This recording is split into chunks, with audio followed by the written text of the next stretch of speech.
We're Dick and Lily Lund, 319 North 15th Avenue in Bozeman, Montana, and we welcome you to our yard. We'll show you the garden out back where we have done several kinds of things that are a little bit innovative. You heard some traffic go by. We now have a lot of traffic on North 15th. And each year we garden a little differently. So Lily, when did you move into this house and what was it like? We moved in 1969, and it was all clear, all black ground, no grass or anything, clear yard. And all of this has been put in by us since then. We're standing in front of our apple tree. When it was rather small, I didn't like the apples that was on it too well. And the state horticulturist says, well, why don't you put some grafts on it? So she sent me about 10 different varieties of apples, and we have about 10 different varieties of apples on this tree. I stuck some of them into the trunk to get the new branches that I wanted, and then I just grafted some of the others. You'll see the different colors. They ripen at different times, which is quite handy. But the funny thing is, you know, I like all the apples, and the moths, cuddling moths, like all of them about equally well. I put these raised beds in the garden about 10 years ago. They're a little different than most raised beds because I both dug down and made a trough to walk in and raised up the soil beside it. So now I could do such things as I could walk in and be out of the mud, and I could just sit down and pick beans or tend to the strawberries. Just sit down and take care of it that way. The only problem I have is that they're a little bit narrow, and I'm kind of an old man and I'm getting some more wobbly, so I need them a little bit wider. You might notice a net on my strawberries. I had a good crop of strawberries this year, but they disappeared. I didn't realize the birds were eating all of them, so I put the net on. You might see some white on the strawberries. That's diatomaceous earth that I put on, and that's great for keeping the slugs off the strawberries. I use it on my beets and chard because the slugs will eat the leaves there, and it works pretty good. I've got a pretty good crop of peppers this year. I usually grow a few to use. I don't start my own peppers from seeds, but I usually buy the peppers out from a local nursery. And then I do start my own tomatoes, but I put the tomatoes and the peppers underneath this solar cone. And you might see them sitting out on my driveway, getting the tomatoes and the peppers started. I made this arrangement to cover my tomatoes when I first put them out, to keep them warmer then, of course, protect from frost. I wanted it to be high enough so I could get the tomatoes right in the tomato cages to start with. You can see the hoops that I made out of 10-foot electrical conduit and one of the covers that I have on. This is the jig that I made to make the hoops with. The straight conduit goes in here, and then I put a clamp on at this point right here, and then just walk the two ends out until it's curved, and I end up with a piece of conduit like this. Put a little stake on the end out of 5/8 dowel. I made 10 of these because they were so much fun in making it. That's the size that the conduit packages come. So I made 10 big ones, and I made 10 a little bit smaller. Each spring I start my own tomato plants, planting about the first week in April, and grow them under the cones that I told you about for the peppers. Then after they get big enough, I put them out here underneath some covers with how do you call these?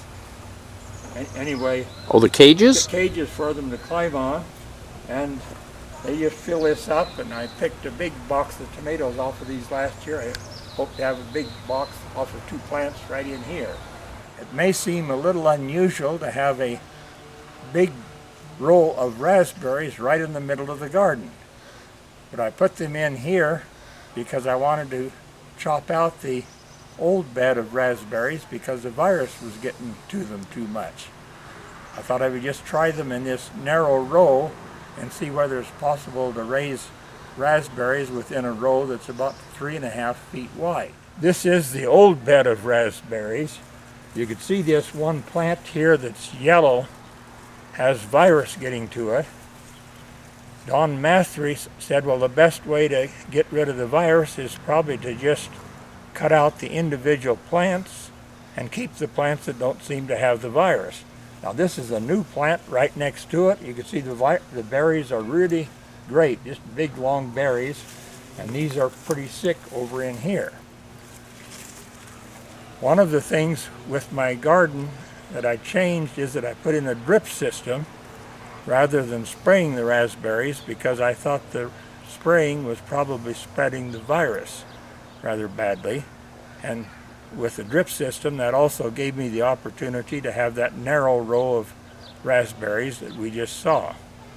Right here's the drip system that's running into the strawberries. This is a T-tape system, and I have valves every place so that I could turn off the water as I want to at any time, and I want to turn off the water for the raspberries probably about the 3rd or 4th week in September, so in August, so that they get dry and are ready for winter, so they don't do winter kill. I could do that now with this drip system, control the virus, and water places as I want to water them. This is the backyard from the kitchen window, and this is what I see from the kitchen, and I thoroughly enjoy it. It helps me out mentally and emotionally.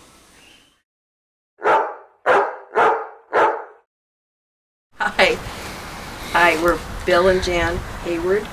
We are in Westfield Park, which is about 1.5 miles south of the museum. When we moved here 20 years ago, the only thing in the entire yard was the tree, which we were taller than. And now it's considerably taller than the house. So all of the landscaping we've put in. And it's been a lot of fun. 2 gardens. We don't do a lot of things together. We like to be independent. So we put the berm here, and she has my old raised bed containers on her side, and I have my much more substantial containers over on my side. My purpose in having a garden was to feed birds and butterflies and hummingbirds, and so I've left a lot of volunteers every year. I do plant some vegetables and tomatoes, but then we have quite a few volunteer flowers. And it does draw the birds and the butterflies in here. So and it does it successively, so all summer long they're here. We have a lot of birds that are seed eaters. And right this time of year, the goldfinch come. And goldfinch and the chickadees love the sunflowers because they're thistle eaters. We also have these big trees along Wagon Wheel, and that's a fabulous nesting place for birds. So my garden looks pretty chaotic, but I'm happy with it. We're going to start this end of my garden. This is a bristlecone pine. They'll grow 12,000 feet in the White Mountains in California. I used to repair, maintain radios at a high altitude station at 12,000 feet. And they're just it's a tree you want to pet, really. It's just gorgeous, soft needles. They are bristlecone pine. It grows at extremely high altitude, and it's very happy here in Bozeman. These are my favorites, probably. These are eggplant, Japanese eggplant. Have them going in the garden club now. They're getting there. Some of them are not bad. Yeah, it's should get to the size of a banana roughly, Delicious on the grill, a little olive oil and some seasoning. There's just 4 plants here, but they're happy campers. This is my potting shed. Montana's short season. Seemed very reasonable to get a head start, so I bought this as a kit and hired a carpenter to assemble it for me. It has also been moved 5 feet, but I can get a very early start. And there I have a heating system, a ventilation system, heat mats, grow lights. It's just a fun place to be out in February, starting some little plants. This is a tomato big beef. Tomatoes have been beautiful this year. And you've already had ripe tomatoes? Oh yeah, yeah. How early do you start your tomatoes?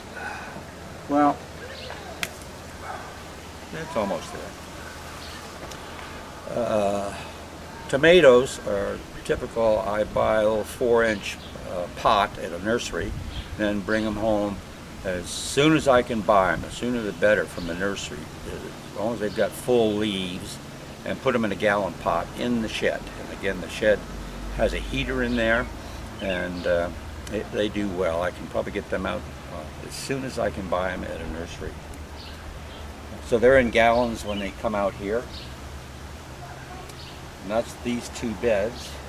About 10 years ago, Bill decided he wanted a water feature. And so he designed it and made it himself. Dug it with the help of the dogs, of course. Again, we ended up with some excess dirt, and first thing we knew it, we had a big pile of dirt here. And I decided to make this water feature. I dug it on my hands and knees. There are 2 small waterfalls that have a slab of rock about 2.5, 3 feet wide and about 6 inches deep and a couple of inches thick, and the bed was contoured to put the waterfall shelf on top of it. It's all lined so it does not leak. Sometimes the dogs will walk up and down it, rarely, but it's a pleasure to sit out here, down here or up on the deck, and listen to the water. You can hear the water inside. The doors are open, windows are open. You can hear the water sitting inside the house.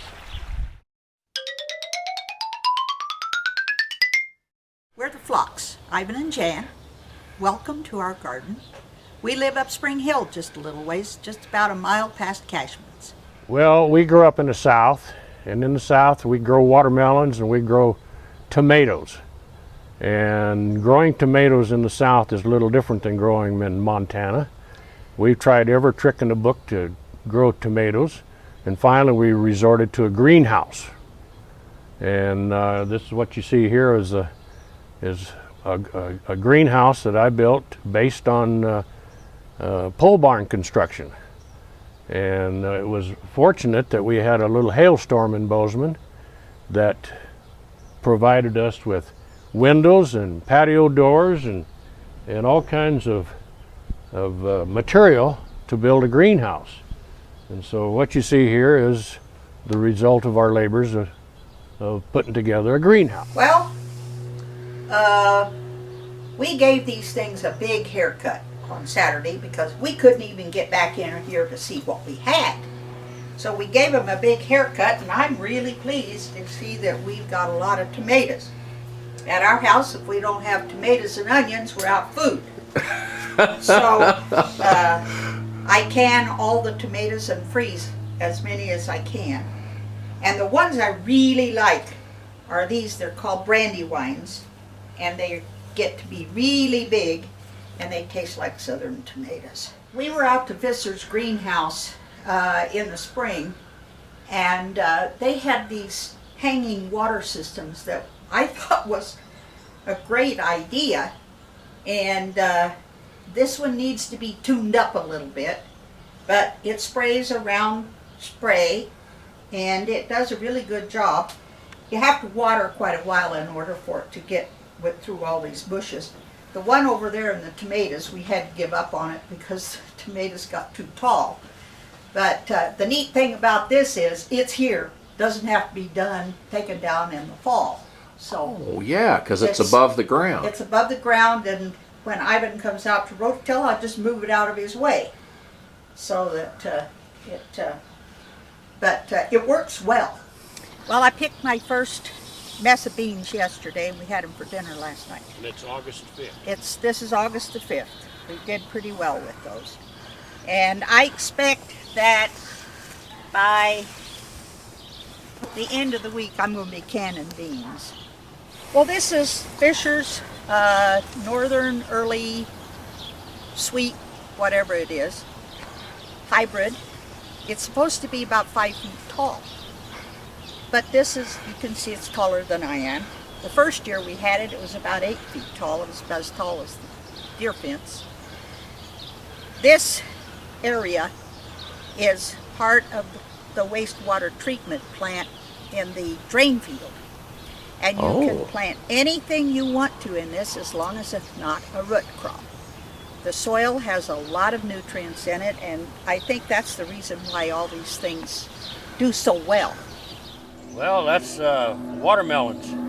We was down in Oklahoma last week, and they had watermelons bigger than this zucchini. And we keep trying to grow watermelons, but you can see how successful we are. There's one over here. So have you ever had a ripe one? Nope. Well, we keep trying. This is just an exercise in futility. Well, it's fun to try. And So Ivan, what's that thing you're holding? Well, we call them garden guards. I have a screen business, and I thought to keep the bugs and the rabbits and the deer out of my produce, I'd make these things. And we've been using them for several years now, and I had them on my watermelons because my watermelons need all the help they can get.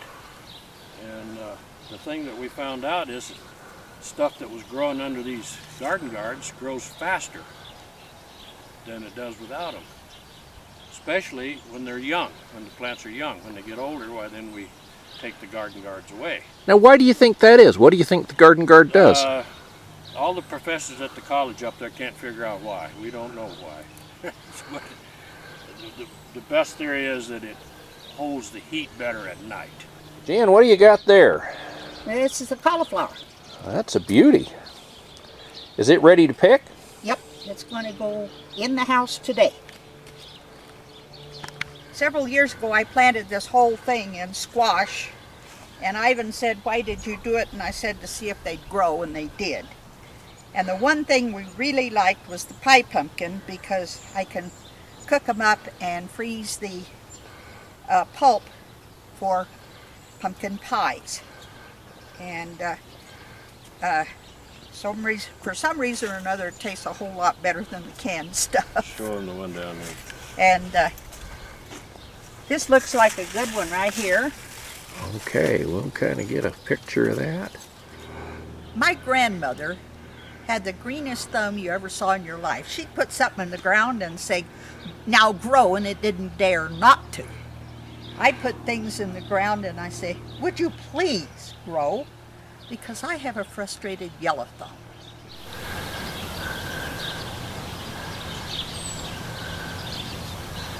I don't know. What if the cows would eat it?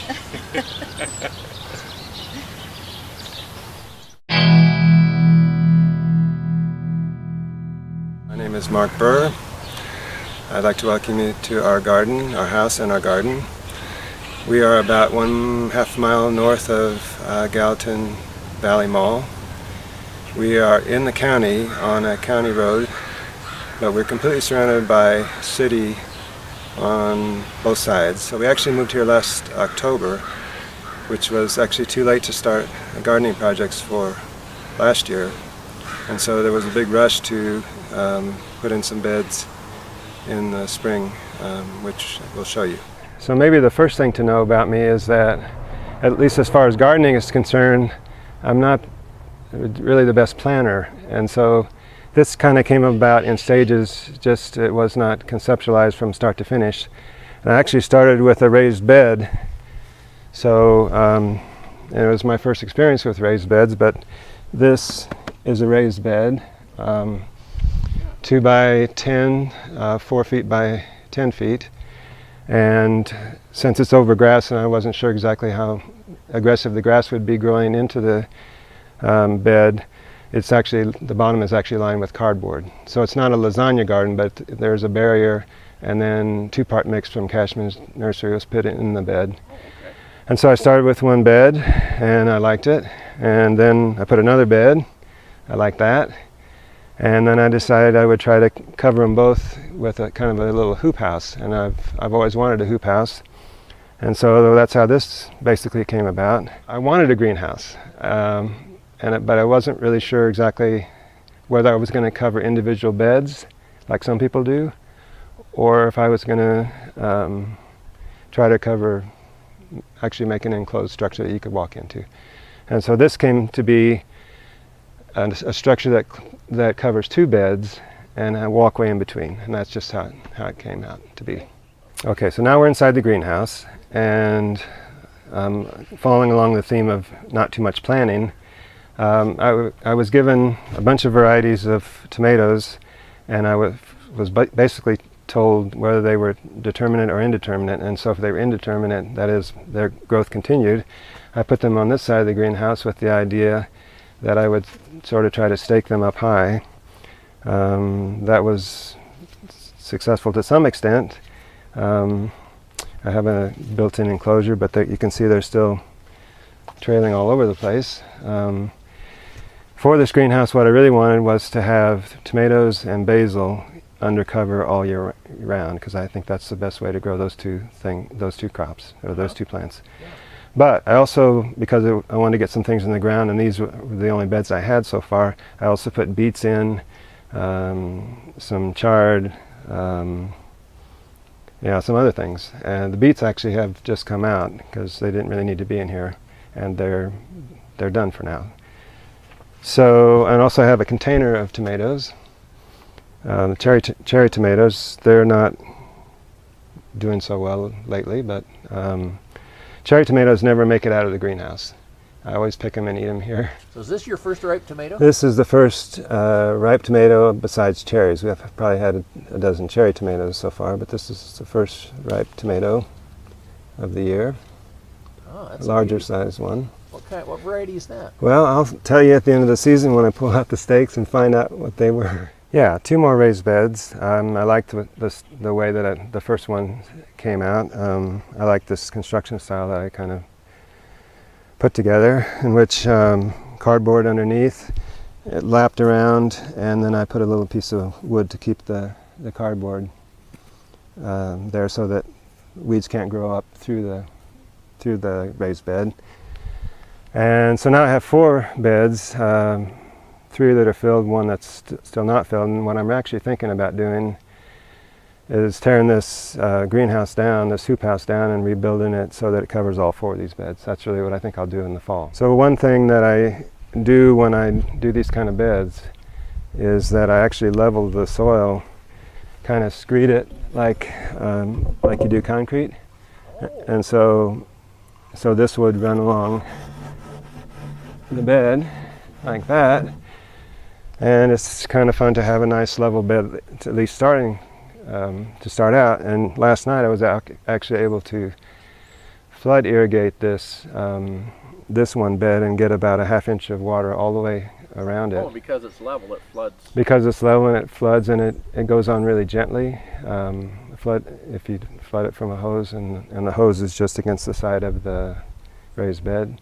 And then the rest of the water is gently moving across the bed, so that was kind of fun to see that happen. Okay, so our plans for next year are to expand this area that's actually to the south of where the greenhouse is in the existing beds.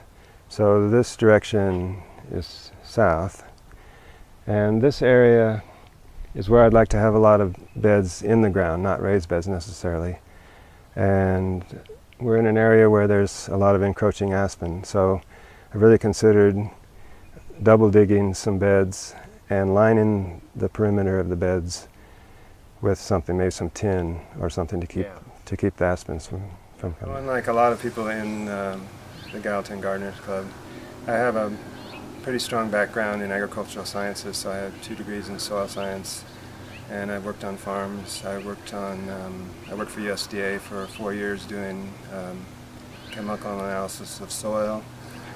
I worked on an ag experiment station in West Africa for a year. But the best job I ever had was right after my master's. I got a job as the assistant to the urban extension horticulturist for Tucson, Arizona, George Bookbank. And while I was there, so he was like the Toby Day of Tucson. And while I was there, he produced this book on desert gardening, and there are numerous pictures of me as a young man in this book. And I was also hired to do tomato vegetable trials for Tucson, and so I spent a year doing that.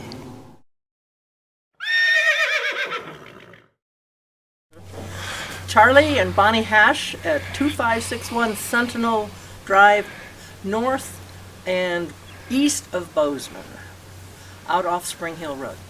And this is our new home from 207, and the area of flowers and vegetables mixed in the front. This is my front yard bed, part of it, and we've got chard, which is doing real well and needs to be harvested, and some garlic and shallots. Then we've got different kinds of tomatoes, and finally getting some red ones. Now, is that a watermelon you got over there? This one here is the miniature watermelon. It's very sweet and no seeds. And do you get those ripe? Yes, they get ripe. This is the 3rd year I've done it. This is the flock box that we got the year that the gophers ate everything down to ground level. And since then, for starting plants, we use that on this area in the spring. And then we go down to, we've got cabbages, not sure, kohlrabi? Nope, this is Brussels sprouts, and then kohlrabi, and then reseeded dill, plus the broccoli plants, and then mustard, which has been delicious, assorted peppers, and then the cucumbers that are huge. This is our vegetable garden.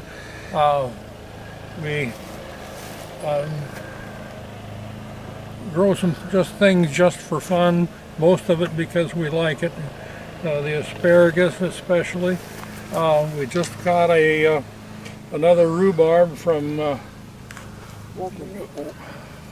Walter Mason just before he passed away, so that's we're proud of that, and it's coming along nice. We've got a lot of shallots here, 2 rows of shallots. We got hooked on shallots from living in Ethiopia, where they didn't have any onions at that time, they just had shallots. And then we have 4 rows of garlic, different types of garlic. And is it about ready to be harvested? The garlic, yeah, we'll turn the water off on it this week and turn it over and let it dry out after the stalks dry out. And then we have onions, some red onions and yellow onions, and then 2 different types of carrots. An early carrot that the gophers really like the carrots, so they kept the tops pruned down. I don't know if we're going to get any carrots in the end or not. These are a hybrid from Johnny Seed. It's called Vortex bean. Here are just some little babies. They'll grow up to about 8 or 9 inches long and are still tender. Very good. Just steam them a little bit, and they're very tasty bean. They freeze well, so we hope to get enough here to keep in the freezer and enjoy them even until this time next year. Charlie, what variety of corn is this? This is a hybrid from Johnny Seed, very short season.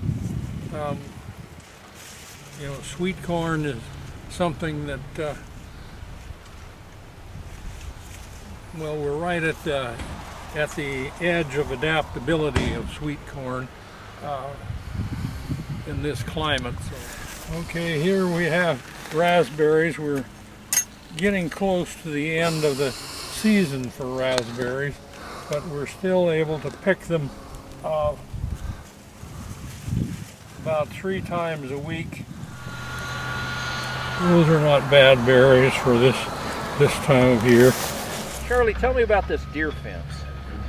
Well, it is probably a little bit short. We only have 2 wires here.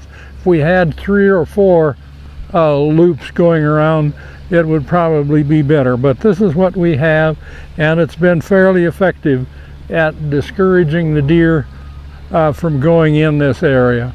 And so it's just battery powered? Yeah, it is. There are 6 flashlight batteries in this pack here, and it's connected to the ground stake there, and there's 1 pole that goes to the wires. And so Bonnie, what's this trick you do with the peanut butter? I read that to start electric fence and to keep deer out, you smeared peanut butter all along the fence. And so I did. At that time, the first time, both wires. Since then, every spring I just do it on the top wire. And the smell of the peanut butter draws the deer to that area, and if the fence is on, they get a little shock to their tongue, and they don't like it. So they stay away. It kind of teaches them. It teaches them. Okay. It's a real nice garden. You get a lot of enjoyment out of it? Yes. We do, and we share a lot of the stuff with the neighbors and with our families that are around the areas, and then also with the Gallatin Garden Club for their farmers market. We're Mary and Jim Kiefer, and this is our home, a home that we enjoy and our neighbors enjoy. And part of it, I'm sure, is because of our beautiful garden that we have planned and taken care of all these years. Cashman's was approached, and they made this beautiful curvy design here, and we created with them a 3-year plan to spread the costs of all the plantings. And so we had all perennials and some bushes, and we were very, very happy with their service, and they guided us very well, and we knew that the wall was pivotal. So Jim can describe that part. No, about 10 years ago we talked to Shelley Engler, who works for Cashman Nurseries, and she's a landscape architect, I would say, and she drew up a plan showing the garden configurations and where the wall should be and all those kinds of things. And Cashman came over and leveled out the ground, and then they cut a big cut right along here where this wall is now, and we got about 22 tons of stone, different kinds of stone. And since I had done a little wall building in Colorado when we lived there, I decided to tackle this bigger job and started stacking the stones up in the summer of 2005, I believe, or 2004. And it took about the entire summer to make this curving wall here, and then we put in some walkways with flat stone around the house back here. We can see those a little later. And then there's also a small patio back here, a circular patio that we built a little retaining wall behind with stone too. And I never got a backache, I must say. I used a dolly to move the stones, and as I said, it took the entire summer, but things went well, and we're really happy with it. It makes a nice backdrop for the flowers here that Mary put in. One of the things that we particularly like that Cashman did is the placement of this tree. We had to have 10 trees here, and this is one of the trees that Cashman's chose for us. And what we like about it is its idiosyncratic mood, in that everybody says, what is it? And then if I can remember the name, which is bristlecone pine, I tell them, and I'll say we got it purposely because of its spontaneous nature. It does not have to grow to be a perfect shape. What we like about it is that it grows its own way, and occasionally when it gets a little bulky, we trim it back. But it's a painful thing because we love the way it grows. So I think to add interest and to add something a little bit different, this is what was chosen, and I think Cashman's made an excellent recommendation. As I was thinking, we're putting mostly flowers in the front, but we also wanted to have some vegetables in the back because we both enjoy having fresh stuff to eat, and it's nice to walk out your door and there it is. So we decided, because of all the animals in the area, we've got plenty of deer, we have rabbits that live under our deck, we've got raccoons, birds, there was a badger that used to come and dig things up. We decided we'd do raised beds and try to figure out a way to cover them. And we looked into some different materials and found that the PVC pipe works pretty well. You can bend it and shape it, and we tried covering it with bird netting, which you might put over a tree to keep the birds off, but the hail seemed to shred that pretty easily. Next thing was remay cloth. We made some covers and sewed channels in so we could put these pipes through and cover it up real nice, and I put the first one on and the wind came up almost immediately, shredded it, blew it across the yard. So we settled finally on deer fencing, which seems to have done the job pretty well. It holds up under the sun and under the weather, and has kept the deer out and kept the rabbits out. And then some of the crops that don't get eaten so readily by the deer we've left outside, like we had garlic over here and we've got tomatoes around the corner, and nobody seems to like to eat zucchini, so they're safe outside. One of the things I like to do during the summer is eat outside a lot. So we eat outside on a small deck we have back here, and I often like to have bouquets around the house in different rooms in the house. So sweet peas have a pretty long season, and so we grow several different colors of those, and they do really well here. And nasturtiums we like to eat as well as decorate. This lavender I love to have on crepes, so it does a dual purpose too. One of the things that Jim and I both like is really home-cooked food that's delicious, and we make a big effort to have different kinds of foods as well as preparing food in a different way. So this is just a wonderful time of the year for us because we've got all of our lemon thyme and our rosemary and our nasturtiums, as I mentioned earlier, and our other thyme, parsley, oregano, tarragon. All of these things we try to incorporate into our salads, but also we dry some of it and preserve it for throughout the year. I'm trying to encourage Jim this year if he would maybe make a cold frame, we could have that prolonged a little bit so we could have some fresh salad. Anyway, Buddha's watching over here and he's very happy, as you can see. He's got a big grin. So Jim and I have grown garlic for many years because it's pretty much grows itself. We plant it in October and we use cloves from a head that we grew the previous year. So we always save out from each harvest 3 or 4 heads, the largest heads, and we keep them, make sure that they're protected throughout the winter, throughout the summer, and then when we plant in October, we break those apart and plant them. So we plant it and cover it with leaves and other dry fall debris. And we cover it pretty thick, probably about that thick, and then we put a piece of this heavy-duty deer fencing on top of it just so it doesn't fly all over the yard. And we take a peek now and then by just separating some of that debris and looking down, and sure enough, if you plant it in October, by November you'll see already some green, perhaps in December. And as you can see from these, we're really pleased. We don't plant more than we can eat and give away. And we now, with our new method, we can keep it all year. Last year was our first year that we harvested garlic a little bit earlier than we used to when the leaves are still green, and try to dry it completely open air like this so they're not really touching each other, and do that for about 3 weeks. And then after that time we clip off the roots and take off most of the tops, and then just store them in an open cardboard box so they're not touching each other. We used to put them into a net bag, but it seemed to be the closeness promoted rotting and mildew. So this year, or last year rather, was the first time we were able to keep the garlic crop the entire winter, and we just finished up the last of it recently. So I'm pretty happy with it.